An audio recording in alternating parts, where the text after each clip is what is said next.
Hello and welcome to our London History Podcast, where we share our love of London, its people, places and history in 20-minute espresso shot episodes served with a dash of personality. I am Hazel Baker, CEO of London Guided Walks, providing private tours, treasure hunts and live London quizzes to Londoners and visitors alike. To accompany this podcast, we also have hundreds of London history-related blog posts for you to enjoy at londonguidedwalks.co.uk/blog. And now, on with the show. Many of you would have sampled the delights of Borough Market, and whilst walking back to London Bridge Station, perhaps you've walked down St Thomas Street, walked past the lovely old pub and seen the blue plaque to poet John Keats. But did you notice St Thomas's Church there? If you enter the church, there's a door on the left, narrow but inviting. Step through and you'll enter a very small, narrow, spiral staircase.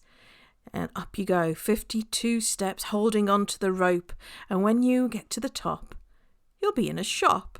And that shop is to the old operating theatre museum and Herb Garret. It's one of the oldest surviving operating theatres. And it's in central London. So joining me today is Monica Walker, a marketing and events manager from the Operating Theatre Museum and Herb Garret, to tell us a little bit more. Once you pass the front of house or small specialty shop dedicated to the history of medicine, you are basically taking a step back in time. And that is something wonderful because you can go to many museums and just see the exhibitions in behind their glass cases and you know you are being led. But when you come to our space is our main exhibition. It has survived these strange garret, which is a very old word for attic. A lot of people don't understand what it means nowadays because we kind of lost it. But the garret is literally where the apothecaries of Old St Thomas's Hospital, which used to be here in London Bridge, used to dry and cure herbs. The actual attic was dry. It absorbed humidity. It was very high for vermin to actually reach it. So it was the perfect place to basically store herbs, to cure them, to dry them. And then when the apothecaries took them out of the attic into their workshop, they made medicines and they made excess medicines. So then they will bring them all the way back to the attic, all of the excess medicines, so they could have them there in storage until they were needed to be passed around the actual patients. So that was back in 1701. The attic was there on the last reconstruction, like the reconstruction of the hospital that took place right after the Great Fire of London. And of course, the finalizing touches were given in 1701. And it was wonderful because suddenly you had this amazing space, very open, these beautiful wooden beam ceilings. You know, they're rafters more than the ceilings, but many of the beams were reused from the previous church that had been there since the 13th century. Because that's when Old St Thomas's Hospital was basically founded on that site, even though the hospital dates a lot earlier than that, all the way to the 12th century. But where it stands now, where the church is, that basically was established there after the Great Fire of Savak of 1215. So basically, that's where the new hospital was built back in the 13th century. And the beams are still, are still there, kind of like connecting the past of the hospital with today, which is wonderful, and the space as it stands right now. So like that was like the original like function. So when you enter into the space, you are confronted with this kind of like garret, these wooden beams, this beautiful space. There are windows, but they were not original. They were added later. But there's like the smell of herbs because we have a lot of actual herbs. It's a very tactile museum. You can touch the spices and the herbs. You can kind of like look into how things were organized in the past. It's more of a self-discovery space. There isn't a chronology where you can say, okay, this is where it begins back in the day, and this is where it actually ends. But that's not the way that the space is organized. it's quite immersive in a way. So there's a lot of medical equipment from the Georgian and Victorian period. There is a lot of apothecary bottles because obviously the apothecaries were a very important part of our space and our history because of the herb garret. And all of that section was just absolutely wonderful. And then, of course, you actually have the operating theater. Now, this is a bit of a treat because half of the people that come around, they kind of always ask, what is an operating theater doing in the attic of a church? But the thing is that the church was part of All St. Thomas's Hospital. They were built more or less at the same time, and it was integrated. So, like, the hospital was huge. I mean, just to give you some coordinates of like the length of the hospital, it went all the way from Borough High Street to the Shard. And then Wow. it went all the way from St. Thomas's Street to Tooley Street, which is like two streets on the other side, closer to the river. So it was like quite an extensive space. It was organized around three interconnected courtyards, and the buildings were like 3-story high. And this was the reconstruction of the 18th century, so a very big kind of like new hospital that was built at the time. And the thing is that the hospital was divided as well in sections for men and for women. So all of the Mm-hmm. men's wards were located closer to the Shard, and all of the women's wards were located closer to Borough Market. So literally, the third floor of the women's ward was wall to wall with the attic of St. Thomas's Church, and of course the garret. So once you actually understand the physical aspect of that, which now it's more or less gone, except for Mm. the women's wards still exist. Completely, utterly, we are unable to connect the space, but it's still there for us to, say, okay, so you can still see it from outside, but that's pretty much it. But yeah, the idea basically was then that with advances that were made in how surgery was taught in the middle of the 18th century, there turned out to be like a need for a space where they could teach the new soon-to-be surgeons how to perform the surgical procedures by observation. So the Yeah. idea was that they needed a space where they could demonstrate, right? Mm-hmm. And basically that's how the operating theater came into being, because they just needed a space that will allow for about 100 students to be able to stand and watch these surgical procedures. And of course the best organization for that is like a theater where you have a hemicycle, you have stands, and you have a point in the center that everybody can see at the same time.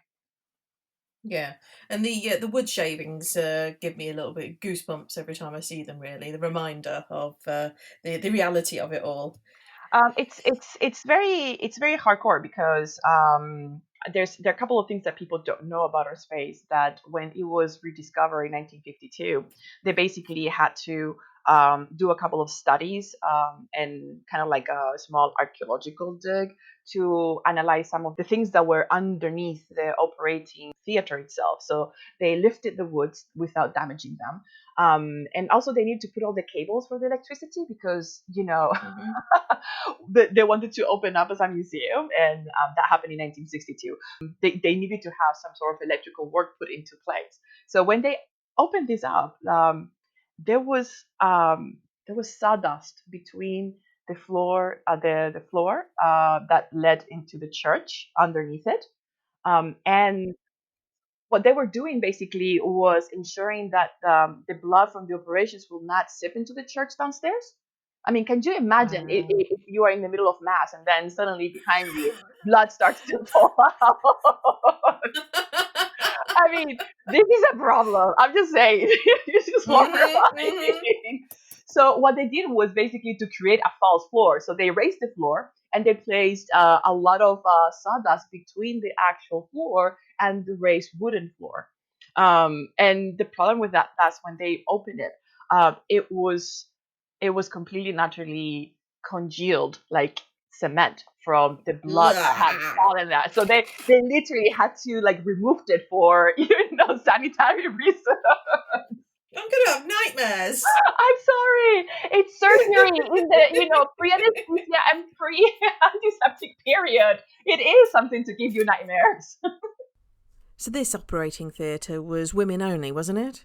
The men had their operating theaters in 1755, so they had no problems. They had a very well established, operating theater on top of the building, closer to the yard, and it had been functioning already for over 50 years. Before, actually 70 years before the women had an operating theater. And of course, that's exactly when it happened in 1822, where they're like, you know what, we're having so many more women that are getting hurt that need to have an operation.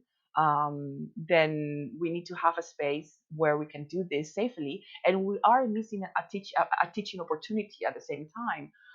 So this is when the operating theater was constructed, because they realized that when they wanted to find a space for it, the women's ward was wall to wall to the herb garret, and so the only thing that they needed to do was to open up a passageway between the ward and the garret to create the hemicycle, to open up a skylight, because having light was extremely important for it and for the operations. And then they opened up the windows in the garret because they transformed it into another ward, a smaller ward for the post operations, that they did. So they would just leave them there for a little while. Sorry, so before the operating theatre, where were women operated on?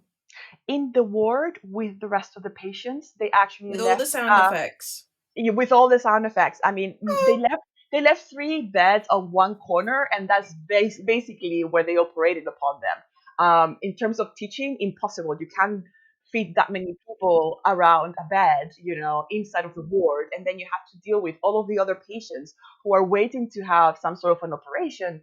To have to see and deal with this, and the emotional turmoil, and the pain, and listening to the screams, it would have been Yeah. absolutely horrendous, and of course the lack of hygiene in the space as well would have made Mhm. it quite bad. I mean, again, we're talking 1822, and Mhm. no anesthesia, no antiseptics. So yeah, it was a matter of how strong you were to survive the infections that you will get in a space such as that. The operating theater made things a little bit better, but it's still, because obviously the women did not have to be operated upon in front of the other women, so that were expecting Yeah. to be operated upon, but they had to be operated upon, in front of a lot of male students. Now, Mhm. this was an issue because obviously women were not supposed to be naked in the space, and they never were. They literally would have been taken into the operating theater completely clothed.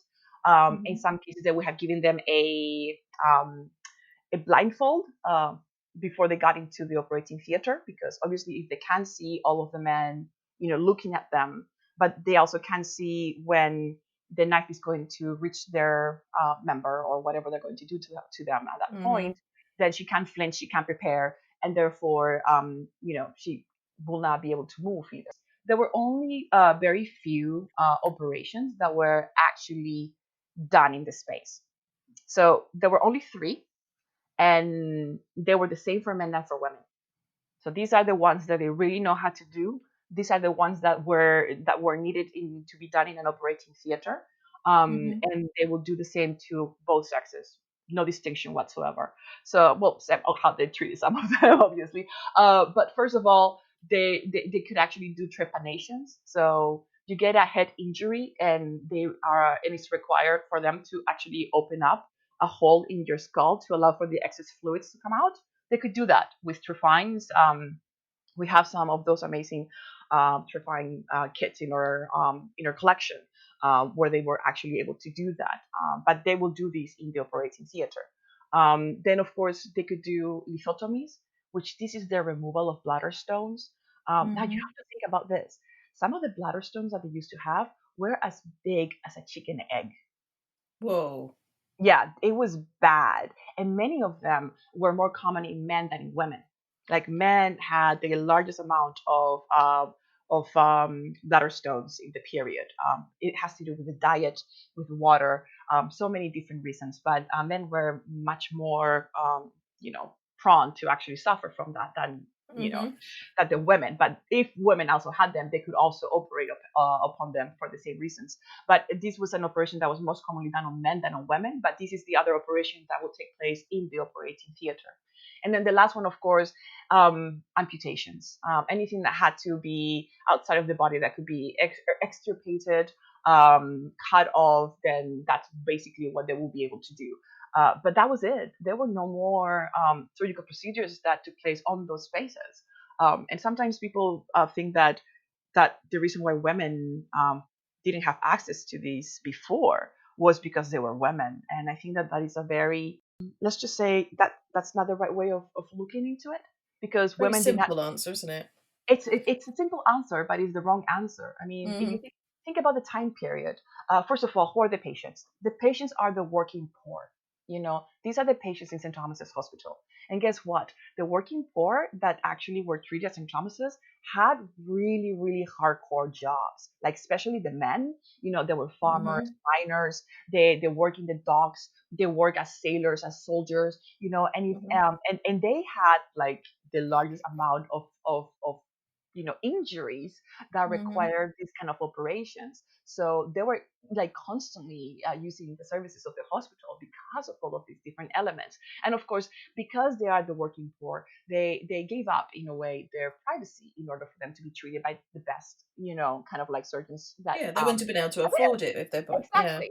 So, they did have to pay a small fee, and usually the bosses, the masters of the apprentices and things like that will pay a small fee, and the rich will pay for the poor and things like that. So there was an Mm-hmm. economic kind of like factor to it, but still part of it had to do with the fact that the operations were basically quite public, because the students will be there learning how they were actually being done. Now, of Mm-hmm. course, this has to do with the men. What happens to the women? Women were basically not getting hurt that badly before. Their jobs were hard, but they were not like life threatening in many ways, like the ones that men had. It's just that in the early 19th century, you have the beginnings of the Industrial Revolution, and women started entering more into the workforce, like factories, Mm-hmm. and there was no health and safety measures. No. So actually, more women started getting really hurt because they Mm-hmm. got into accidents with heavy machinery. So we had this story of this lady who actually put her hand into one of this and it shredded her arm. So they had to Oh, bring her to St. Thomas's and they had to amputate her arm. And that was the only way that they could save her life, because there is wow. one thing that you can't actually put back together, and it's a compound fracture. Mm-hmm. If you have a regular fracture that doesn't break the skin, yeah, it will hurt. They can just kind of bone setters existed that they could try to put it back together. As you survive the infection, fine. You may have a limp or you may not have full use of your arms, but hey, you are still alive. It's all good, right? But if you have a compound Yeah. fracture, you are already dead. Yeah. The bones have a splinter. It has cut through the actual meat and skin of your body. It's an open Mm-hmm. wound. You can't put that back together, and so your chances are that wound will get infected. You will have septicemia or gangrene, and you will die a very slow and painful death. In 6 days, give or take. That's more or less the average. Um, and of course, the only way to actually survive that was to amputate. That was it. That was your best chance of survival. So you have on the one hand a slow and painful death because you're gonna die regardless. On the other hand, you can get your member amputated, whichever was injured, for a chance to live. And I always say this in every single one of my talks, never, ever, ever underestimate hope, because Mm. that space, as horrendous as it sounds, is a space of hope. People didn't go to the operating theater because they wanted to die. They went because they wanted. I think that's a very good message to end on, given today's current situation. Thanks, Monica. If you've enjoyed this show and have found it useful, then please do leave a review on iTunes. It's quick to do and it would mean the world to me. I'll see you next week for our next episode, but if you can't wait that long, then check out our blog, which is full of interesting posts about London's history, all the way from the Romans to history being made today. And that's londonguidedwalks.co.uk/blog.